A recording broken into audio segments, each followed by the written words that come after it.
Anna Karenina is a novel by Leo Tolstoy, about the tragic love of a married lady Anna Karenina, and a brilliant officer Vronsky, against the background of the happy family life of nobles Constantine Levin and Kitty Shtcherbatskaya.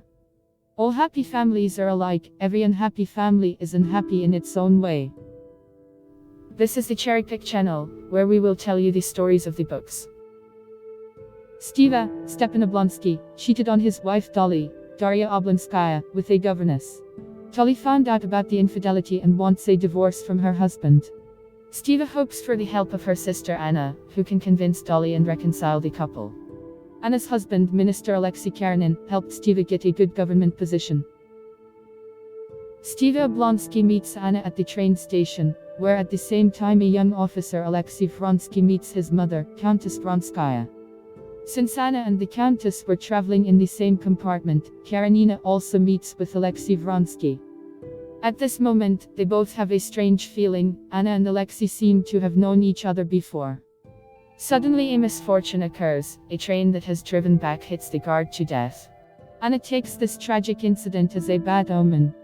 She goes to Steve's house and fulfills the mission for which she came, his reconciliation with his wife Dolly. Young Kitty Shtcherbatskaya is happy in anticipation of meeting Vronsky at the ball. Anna is also invited to the ball, but contrary to expectations, Kitty comes in a black, not a purple dress.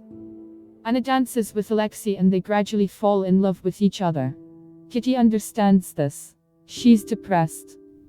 In addition, the day before, she had refused Constantine Levin, who wanted to marry Kitty. Soon Kitty falls ill.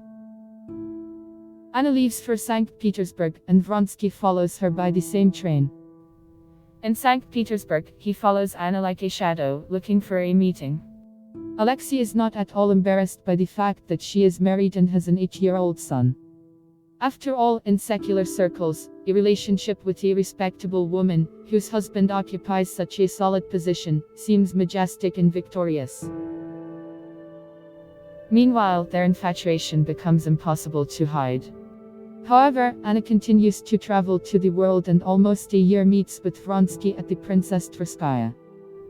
Vronsky's only wish and the charming dream of Anna's happiness merged in the feeling that a new life had begun for them, and nothing would ever be the same again.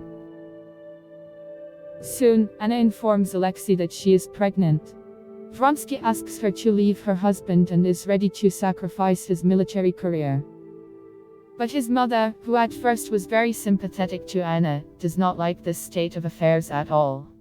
Karenina falls into despair and almost dies after giving birth due to puerperal fever. Before Anna's illness, Alexei Karenin was determined to divorce her, but after seeing her suffering, he unexpectedly forgives both Anna and Vronsky.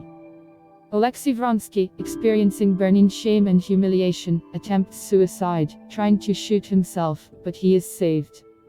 Karenin allows his wife to continue living in his house under the protection of his good name. He wants to save the family and protect the children from humiliation after the divorce of their parents. But Anna cannot stand the oppression of generosity shown by her husband, and taking with her a newborn daughter, leaves with the retired Vronsky to Europe, leaving her beloved son in the care of Karenin. Soon Anna and Alexei return to St. Petersburg. There, Anna realizes that she has become an outcast for high society. She is not invited to any of the decent houses, and no one visits her except her 2 closest friends. Vronsky, on the other hand, is received everywhere, and is always welcome. This situation is increasingly shaking Anna's unstable nervous system. In addition, she is deprived of the opportunity to communicate with her son. On the boy's birthday, Karenina sneaks into the house early in the morning, goes into her son's bedroom and wakes him up. However, the joy of the meeting quickly breaks Karenin. Overcome by a feeling of envy for her husband, Anna runs out of the house. This date with her son becomes her last. A rift appears in Karenina's relationship with Vronsky, spreading them further and further. Anna insists on visiting the Italian opera, where all the nobles of St. Petersburg gather that evening. The women express their indignation at Anna's appearance, and Karenina's friend from the next box insults her. Realizing that they have nothing to do in St. Petersburg, Anna and Vronsky leave for the estate, which Alexei has turned into a secluded paradise for the two of them and their daughter Anya. Vronsky tries to make the estate profitable, introduces new methods of farming and is engaged in charity building a new hospital on the estate. Anna tries to help him in everything. In parallel with the story of Anna, the story of Constantine Levin unfolds.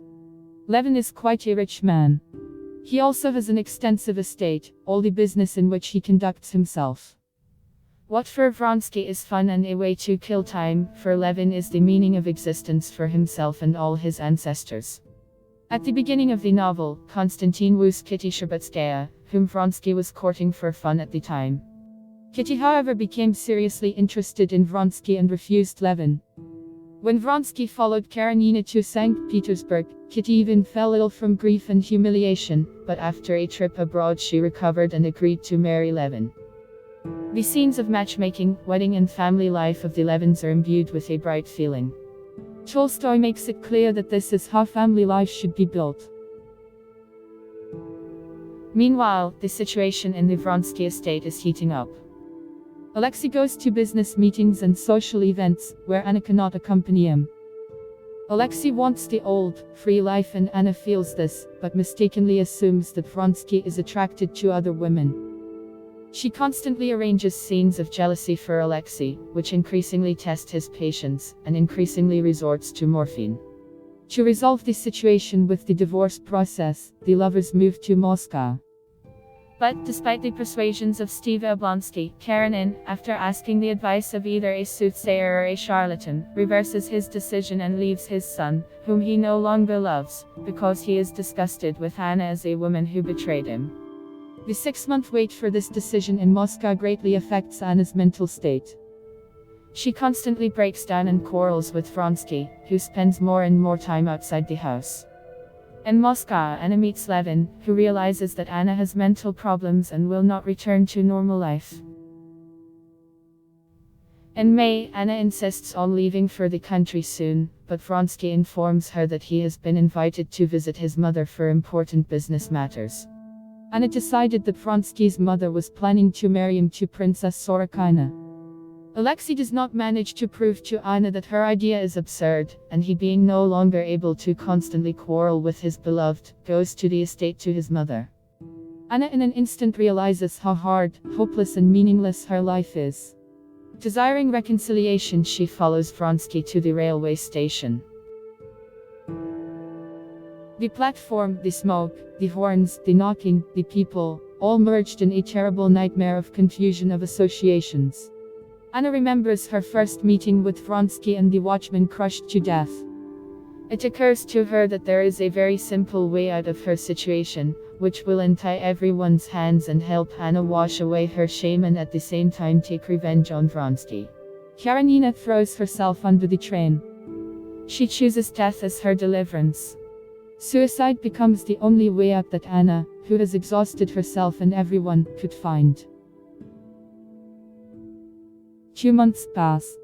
Life has changed, but it continues. The train station again. Steve meets Vronsky on the platform. Alexei goes to the front, hoping to die in the war. Karenin takes Anna's daughter to his home and raises her as his own, along with his son. Levin and Kitty have their first child. Levin finds peace and meaning in life in kindness and purity of thoughts. Write in the comments what books you would like to read, but you constantly do not have enough time.